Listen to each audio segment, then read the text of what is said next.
The kids are bored and you're looking for something to do with them. This is a simple pasta recipe that your kids can help with. You don't need any equipment. Everything's made by hand. Made with two simple ingredients, flour and water.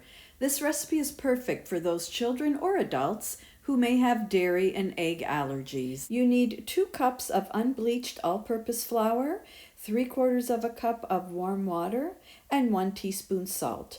Normally I would use semolina flour for this recipe, but I realize not everyone has that in their cupboard. We will keep it simple with just flour and water. Using a granite surface or a wooden board surface, you gradually add your warm water to the flour. Your children can certainly do this. You stir around the flour and water until you form a ball.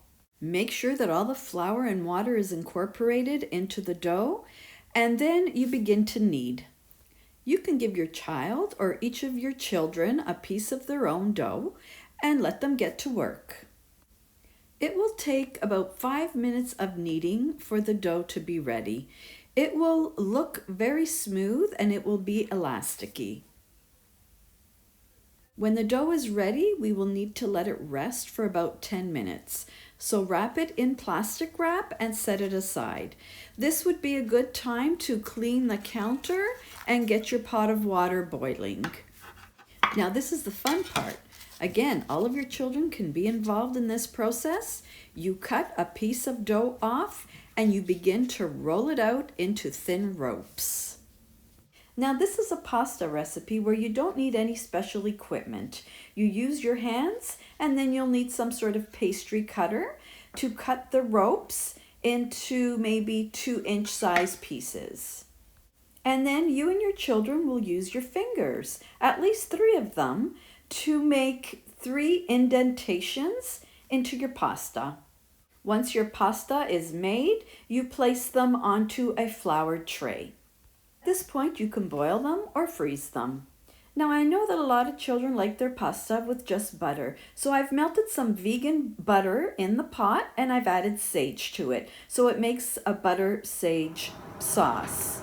You bring your water to boil, salt it liberally, and add your pasta. Your pasta will float in a few minutes, but let it boil a little bit longer, so maybe 2 to 3 minutes after it's risen to the top.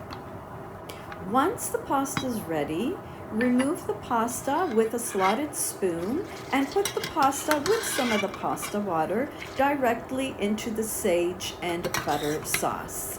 Find your child's favorite dish and load it up. Smooth and creamy and delicious. You can top it with vegan Romano cheese or regular Parmigiano Reggiano for those who don't have dairy allergies. You will all be so proud of your creation. Go to ginasbellacucina.blogspot.com for more details about this recipe.